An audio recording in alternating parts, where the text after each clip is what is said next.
What's up, everybody? I just wanted to talk about game one of the Boston Celtics versus Brooklyn Nets playoff series. It's going to sound like hyperbole and recency bias, but it might have been the craziest first round series game I've ever seen in the NBA playoffs. Um, Again, you'd have to give me a specific example to make me think about it because right now I can't think of a better game that I've seen, especially if you're not a fan of either team. I think that must have been an incredible game of basketball to watch. From my perspective as a Boston Celtics fan, I can only enjoy it now that it's over. I almost had 12 heart attacks during that game. I felt physically ill after it was over. And yeah, let's just talk about it a little bit. So I picked the Celtics to win in six in this series. And even after this game, even though I'm scared more than I was before, I still stand by Celtics in six. I still think we can get it done in six games. But obviously, one of the things that had irked me about this series was how everyone was saying, oh, this is such an evenly matched series. 50-50 chance for either team. The seeds don't matter. And I just didn't agree with this at all. And I got to say, after this first game, those people are probably feeling a lot smarter about themselves because this did look like two very evenly matched teams. So obviously, one of the major differences between these two teams is the fact that the Boston Celtics have an incredible defensive identity, individual players, team concept, everything. And the Nets don't. And it was interesting watching this game in the first two quarters, especially, even in quarter one. Our defense was incredible. Every time Kevin Durant touched the ball, he was getting attacked, stripped. He had 6 turnovers in this game. He really had a poor game, only really made a couple of big shots. And yet, while we're making all of these turnovers, forcing Kevin Durant to lose the ball, playing incredible defense, blocking shots, it was like a one-possession game this whole time. And I just remember feeling so nervous, like, oh my God, what is going on? We're playing incredible defense. And Kevin Durant is like nowhere to be seen. And yet it's a one-possession game. And I felt a little bit sick to my stomach during that. But to be fair, everyone talked about going into this series, it's going to be Jason Tatum and Jaylen Brown, and it's going to be Kevin Durant and Kyrie Irving. And in the first half of this game, those were the 4 players that really weren't making a difference. It was everybody else. And for the Celtics, Al Horford was absolutely incredible. Marcus Smart was great. And for the Nets, they got some good play from Seth Curry in the first quarter, I think it was. And Goran Dragic, which shocked me, played really well. Claxton played really well for them, had some massive blocks. I mean, as long as you don't look at his free throw numbers. And it wasn't really until the second half of this game that Tatum really took off and Kyrie Irving was just unbelievable. So just something interesting to look at. We talk about this being a star-driven series, but the role players really had an important impact on this first game. Now, the finish by Jason Tatum, one of the greatest things you're ever going to see. It was really interesting. I saw a statistic that said that apparently, in all of the history of Boston Celtics playoff basketball, Boston Celtics have never had a buzzer beater game winner ever. So this is the first time that's ever happened, which is incredible given the Celtics long history of playoff games. So again, it might be hyperbole saying this is one of the greatest first playoff games ever in the NBA, but maybe it's not. That finish was absolutely incredible. And my God, that fourth quarter was so miserable. We started, I think, on a 15-2 run for Brooklyn after we had finally built a lead. Our first real comfortable lead in the third quarter. Marcus Smart hit a bunch of threes. We finally started to get a little bit of breathing room. And then we started the fourth, and it was incredible, how different the game was. Our defense was nowhere to be seen. We were giving up dunks, layups, open threes. We went back to isolation basketball. I mean, it was terrible. It was shocking. And I was literally quivering with fear watching Kyrie Irving just go Super Saiyan mode all over us. I would have wanted to die if we lost this game. I mean, Kyrie's flipping the bird to all the fans, telling people to blow him, and then just dropping 40 on the defensive player of the year, Marcus Smart. It was an absolutely incredible game from Kyrie Irving. But Kyrie is Kyrie, and I mean that in the worst way possible. And I will explain what that means in a moment. But yeah, absolutely incredible game, back and forth. Obviously 115, 114, final score, Boston wins. Insane game. I could really see the winner of this game winning the series either way. If Brooklyn would have won this game, I would have really been quite nervous for the Boston Celtics. So, I guess for all those people who are saying this is going to be a really competitive series, a really close series, obviously that first game backs that up. I still think that for Brooklyn, everything needs to go right for them to be competitive in this series. I mean, if you look at their box score and the players' contributions, everything did go right for them in this first game, pretty much except for Kevin Durant. I know that's a very, very big if, but you're not going to be able to pencil Kyrie in for this kind of performance every game. This is one of the best playoff performances I've ever seen from him. And guys like Goran Dragic and Claxton playing well, and these role players that nobody really cares about, nobody really thinks that highly of for Brooklyn. They played really well in this game, and who knows if they're going to be able to do that moving forward. So I'm still confident that the Celtics can win the series, but God, that game was terrifying. Jason Tatum was absolutely incredible. Brown played well, considering that he might have broken his nose, or he was bleeding from both nostrils by the end of the game and was really beaten up. And even though he couldn't dribble very well, he found ways to contribute, even on the drive on that final game-winning play. Marcus Smart, as I said before, was absolutely incredible. He just won the Defensive Player of the Year. It was announced today.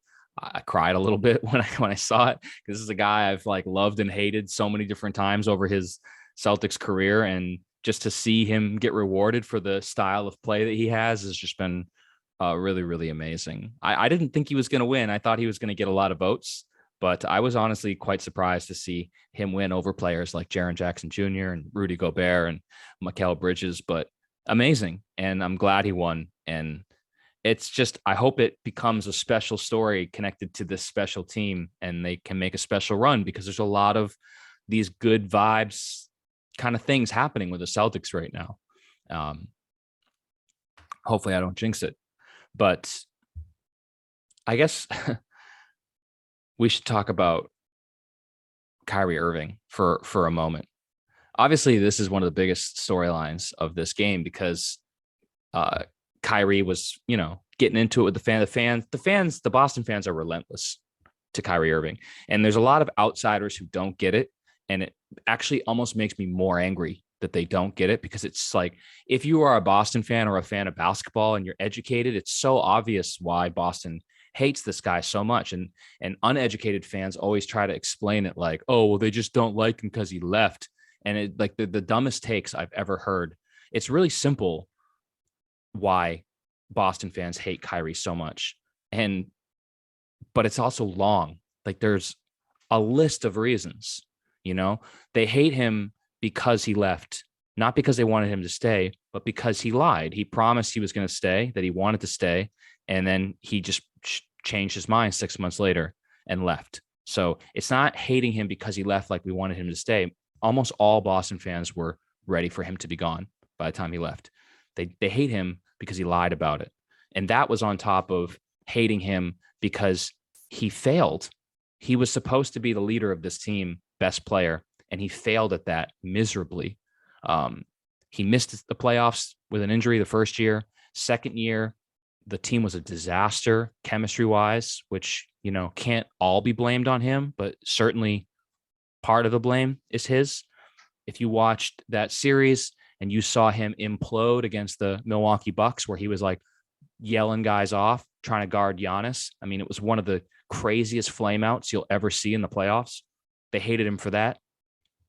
They hated him for just the fact that if you're a media person and you go into this locker room, and now this locker room is like the most uncomfortable place on earth because of Kyrie Irving, that's who he is. He's the guy who makes other people walk on eggshells because he's just a weirdo and a passive aggressive person and a pseudo intellectual who thinks he knows everything, thinks he's better than people, says things that make no sense. And just, he's an infuriating basketball player to follow if you listen to him. A lot of the people who love Kyrie Irving is because they just watch him dribble. They don't actually listen to the garbage that comes out of his mouth. They don't actually see his body language and interactions with his teammates, which is never good. And like I said, it's a whole long story why the fans hate Kyrie so much, but it's never going to end because he feeds fuel to the fire. When he stomped on Lucky's face last year on center court, it's just another reminder of why Boston is going to hate this guy. When you watch this whole game and it's so clear that this guy just can't get over it. It's funny. It's ironic because he always says Boston fans need to get over it. They need to move on. But at the same time, Kyrie is unable to move on. You saw at the very start of the game, he put his hand over the camera when the camera was on his face. And then as the game wore on and people were shouting at him and heckling him, which obviously is not the most mature thing to do, but it happens in sports. It happens in sports a lot. But Kyrie seems to think that he's the only person that has to deal with this stuff, that his situation is special, which is the most Kyrie thing ever. And so he starts giving the middle finger behind his head to fans and saying all kinds of things back to them. And, what was terrifying about it is that he seems to genuinely revel in this and play better. He was incredible in this game and genuinely terrifying to watch because he was so good, unstoppable. But it's funny because what ended up messing up Kyrie in this game was Kyrie. And this is my point. This is what my point has always been about Kyrie, is that you just can't trust this guy. You can't trust him as a teammate. You can't trust him to stay healthy. You can't trust his mental faculties. And if you watch the second to last possession of that game, the last possession for Brooklyn, it's so clear that Kyrie Irving wanted, you could even say needed, to take that last shot to bury this team.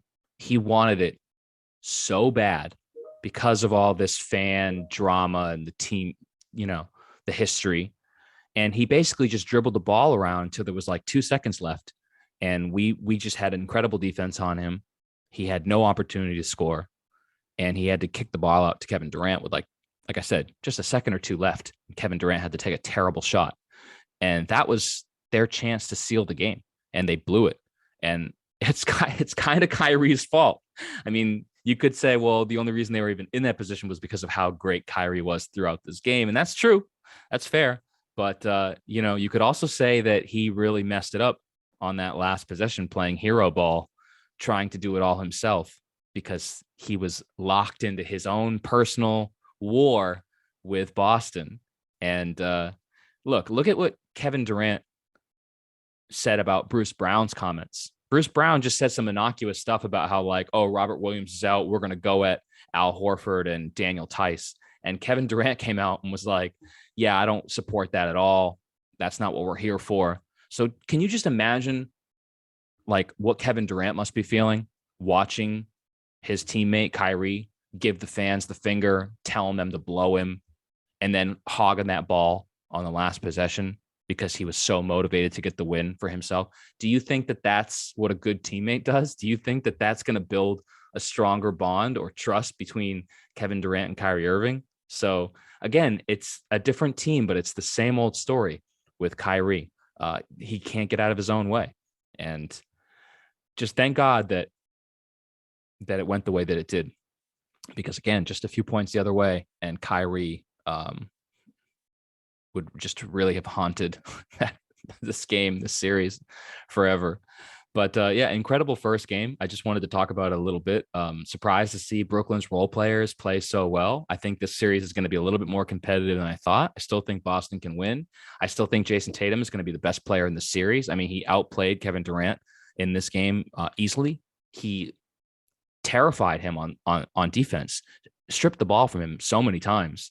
He did get smoked by Kyrie, so I guess it went both ways. But yeah, Tatum was excellent. Al Horford, I cannot believe how good he's been. And yeah, all the other stuff about is Robert Williams going to come back? Is Ben Simmons going to come back? I don't really think that either one of those stories are super important for this series, because I don't think Rob is going to come back this series. If he does, it's going to be towards the end. And if Simmons comes back, who knows if that guy can even play basketball. So I just think focusing on the teams that are out there right now, the Celtics are clearly a better team, but Brooklyn could easily rattle off a couple of wins. And for all those people who said this series is going to go 7, maybe that is the reality. I still have Celtics in 6. I still think we can get it done. I still think there's going to be a game where we win comfortably because Brooklyn's role players just don't step up. And even if you give 70, 80 points to Kyrie and Durant, you still need another, you can see the score from this game. You're still going to need another 30, 40 points. So we'll see.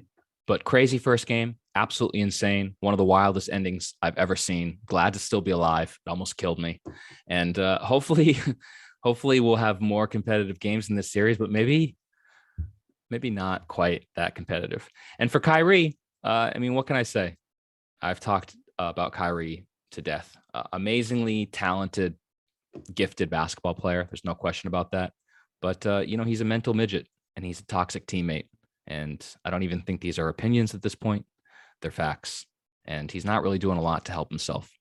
But that's all. That's all I got for today. I'll probably keep posting these videos as this series goes along and the playoffs go along, just because I'm kind of obsessed, if you haven't noticed already.